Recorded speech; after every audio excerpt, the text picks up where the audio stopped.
What's going on, guys, and welcome back to another episode of the German Bear Podcast. And today I want to talk about the second padded practice for the Chicago Bears in the 2023 Bears training camp.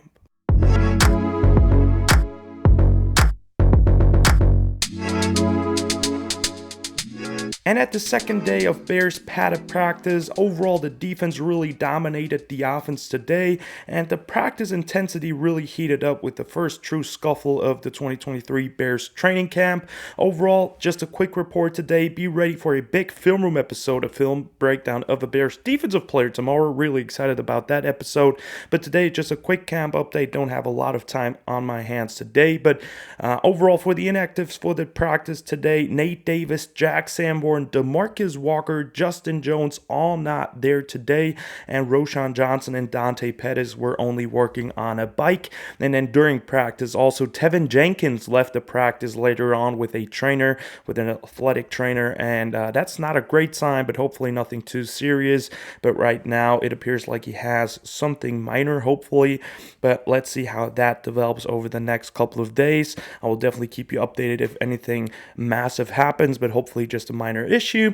As we go on to the practice, what happened today, we had lots of intensity, 1-on-1, 7-on-7, 11-on-11 as usual. Starting off with the 1-on-1s, what happened there, Justin Fields and the offense got into good rhythm.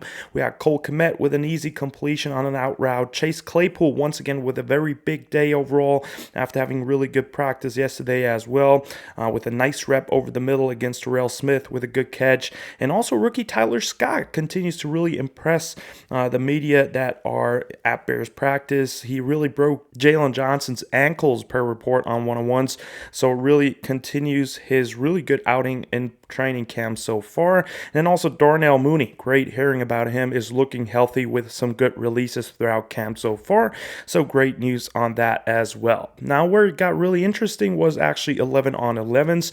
The offense had really some ups and downs throughout those two periods. On the early 11-on-11 period, Chase Claypool continues to deliver. Justin Fields with a strike over the middle, and Chase Claypool with some good yards after the catch as well. Love Chase Claypool getting involved more into the offense because he's such a talented player, right?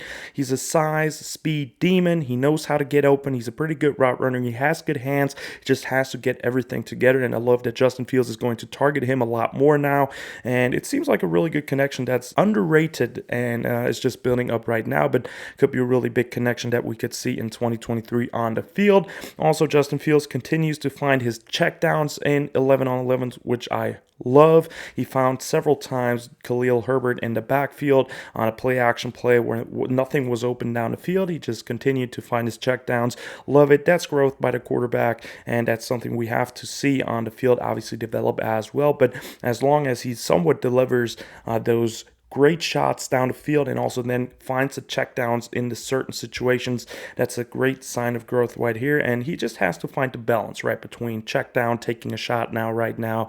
As a quarterback, that's something he has to go through, but it seems like he's doing pretty well so far. And then also one report on the early 11-on-11 from offense is that Velus Jones Jr. had a big yardage play on a pitch play showing his speed, and I just love the involvement of Velus Jones Jr. on offense. I imagine him having a great role as a gadget player that's going to be used as a runner mostly, on quick screens, on reverses, on pitch plays in the backfield, right? Get creative with Velus Jones Jr. I could really see that happening, and I feel like hopefully he's going to be used the right way in 2023, and it's going to be a really interesting year. He's going to be a key piece on offense. He might not have the biggest impact, but he will have some impactful plays in 2023 for sure, in my opinion. As for defense on the first 11-on-11 period, Kyler Gordon was a menace today overall, had an interception on Justin Fields, a diving tackle for Tiva Fell, and also a sack on a rush play against Robert Tonyan. So he's really showing out as a nickel cornerback right now. Love to see that development continuing. Also, Tremaine Edmonds is taking some really good angles against the run and really just stuffing the run really well. And also his colleague at the linebacker spot, Noah Sewell, the rookie, was mentioned a couple of times today with some big hits, especially on running back Travis Homer. And then for the defensive line, we got some news as well. Andrew Billings putting in work, drawing a hold against Cody Whitehair, and so did rookie Travis Bell, drawing a hold on a good rush as well by the offensive line. So love the rookie and the veteran stepping up. And also Jervin Dexter Sr., the second-round rookie, with some first-team reps at 3 tech with Justin Jones being out and also DeMarcus Walker not playing. That's something I love to see as well. Rookie getting his well-deserved reps right there. Then we'll move on to a first 7-on-7 period. There were 2 periods right after another. The first period really good. Justin Fields 5 for 5, found Robert Tonyan twice, DJ Moore, Darnell Mooney, and Cole Kmet on those passes. And then the second period was really rough for the Bears offense. Tyreek Stevenson with a pick after the ball bounced off of Robert Tonyan's hands. He took advantage of that. And then after that, Justin Fields had a high ball that was intercepted by Jaquan Brisker, intended for Chase Claypool. So love the defense just getting their shots and turning those batted up balls and high balls into interceptions. That's really important too. And that's basically it for 7-on-7. And then we'll move on to the last period of today, which was the second 11-on-11 period. Right there, the offense shined on a 2-minute drill later on where Justin Fields got the ball out fast, had a strike to Darnell Mooney, then had the quick run for a couple of yards, and then on another intermediate completion to Chase Claypool, he found him on a dig route deep in the middle of the field. So absolutely love that connection, just still growing. Then we had a timeout, and then 3 more completions to Cole Kmet. So on back-to-back plays, Justin Fields found his young tight end. So love the connection building there. And then the offense was actually forced to kick at the end of that drive, so they didn't punch it in, but still love them getting a couple of completions quickly in that 2-minute drill. That can be very helpful too, to just at least get a field goal in certain situations depending on the score actually. And then for the defense, to round it off today, there was some good plays by the defensive line once again. Terrell Lewis, the signing of this offseason, one of the edges that was drafted I think in 2020 by the Rams, with another sack against Darnell Wright.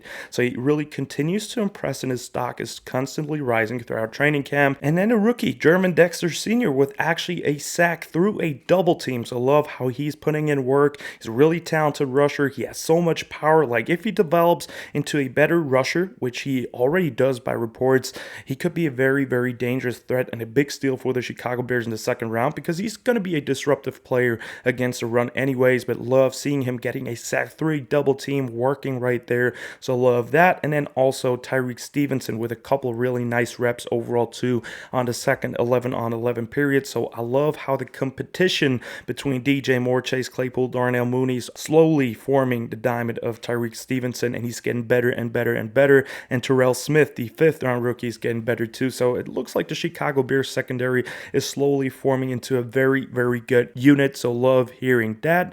So overall for the day, the offense definitely struggled at times. They had their ups, they had their downs. Defense was really, really good today.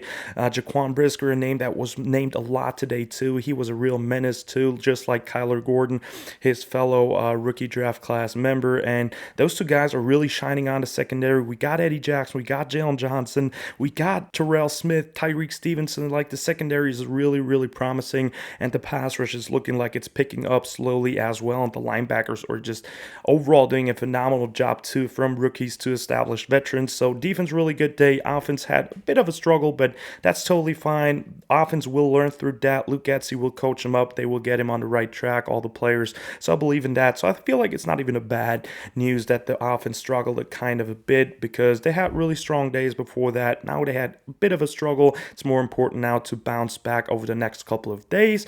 But with that being said, that's the end of the episode, guys. Definitely let me know in the comments down below what you think of the second padded practice of the Chicago Bears. Definitely also stay tuned for tomorrow's big film room episode. Really excited about that one.